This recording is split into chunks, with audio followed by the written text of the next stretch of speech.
এবার tax return সাবমিশনটা অ্যাকসেপ্টেন্সটা শুরু হচ্ছে জানুয়ারির 26 তারিখ থেকে। এই বিলটা যারা ফলো করে ট্যাক্স পেয়াররা যদি কোনো প্রফেশনালের কাছে যায়, উনি ওনার ট্যাক্স লাইফে আমেরিকান ট্যাক্স লাইফে সর্বোচ্চ রিফান্ড পাবে বলে আমরাও দৃঢ় বিশ্বাস করি। তিনটা যদি বেবি থাকে, ডিপেন্ডেন্ট থাকে, সর্বোচ্চ ইআইসিটা উনি পাবে, আর্ন ইনকাম ক্রেডিটটা উনি পাবে।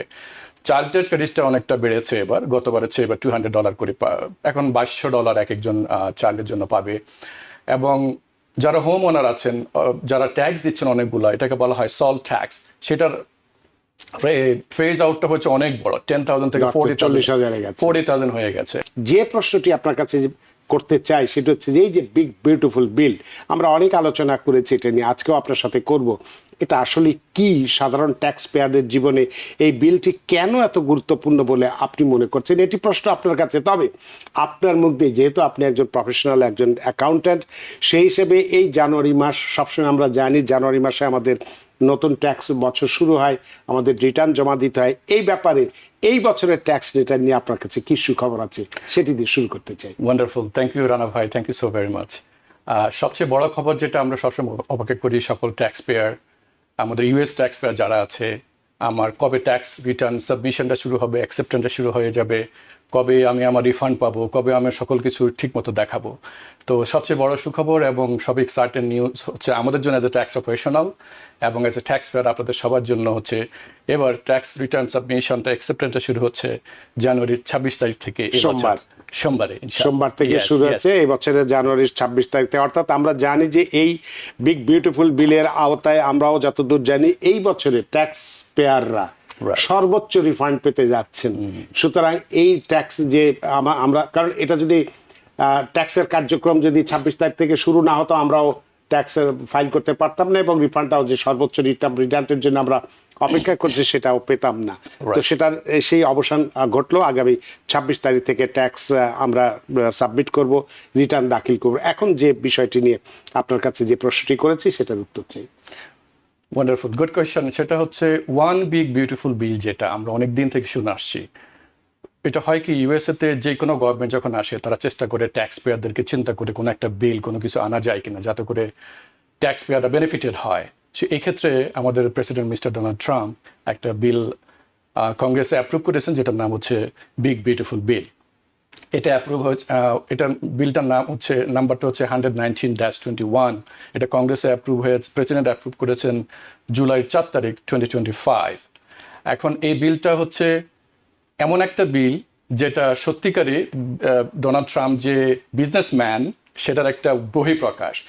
উনি স্মল বিজনেস বলেন, ইন্ডিভিজুয়াল ট্যাক্স পেয়ার বলেন, সবাইকে নিয়ে সবাইকে কীভাবে বেনিফিটেড করা যায়, ট্যাক্স ডিডাকশনটা কীভাবে বেশি নেওয়া যায়, রিফান্ডটা কীভাবে ট্যাক্স পেয়ারের পকেটে দেওয়া যায়, সেটার বিস্তারিত আলোচনা।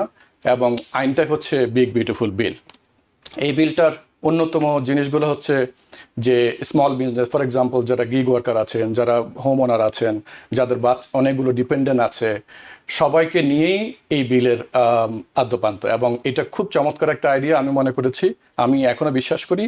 এই বিলটা যারা ফলো করে ট্যাক্স পেয়াররা যদি কোনো প্রফেশনালের কাছে যায়, উনি ওনার ট্যাক্স লাইফে আমেরিকান ট্যাক্স লাইফে সর্বোচ্চ রিফান্ড পাবে বলে আমরাও দৃঢ় বিশ্বাস করি।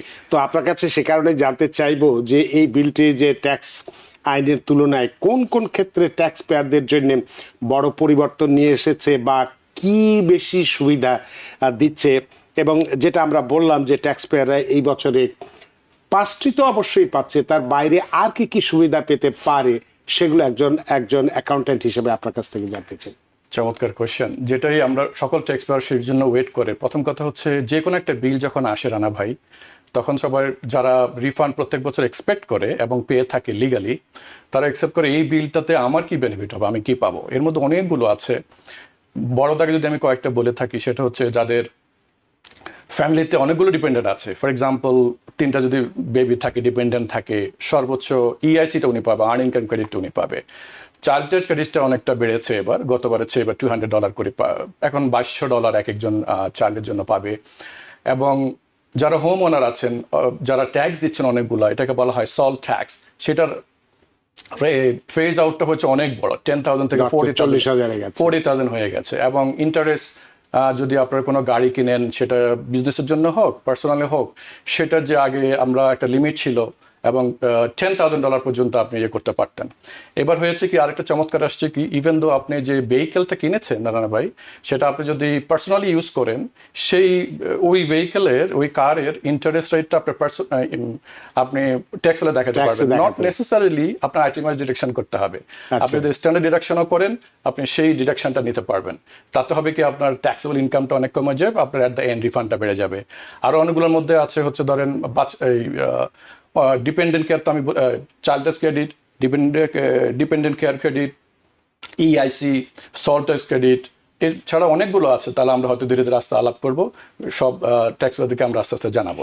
তা আপনি যে চাইল্ড ট্যাক্স ক্রেডিট বা ডিপেন্ডেন্ট রিলেটেড যে কথাগুলো বললেন, এই সুবিধাগুলো কিভাবে এই মধ্যবিত্ত কর্মজীবী পরিবারগুলোর উপরে আর্থিক চাপ কমাতে সাহায্য করবে, একটু আপনি যদি ব্যাখ্যা করেন। সুন্দর। প্রথমত হচ্ছে এখানকার আমরা যখন রিফান্ডটা ক্লেম করতে মানে ট্যাক্স রিটার্নটা করতে আসে ট্যাক্স পেয়াররা, তখন আমাদের ফার্স্ট কাজ হচ্ছে ওনার ইনকাম ডকুমেন্টগুলো দেখা।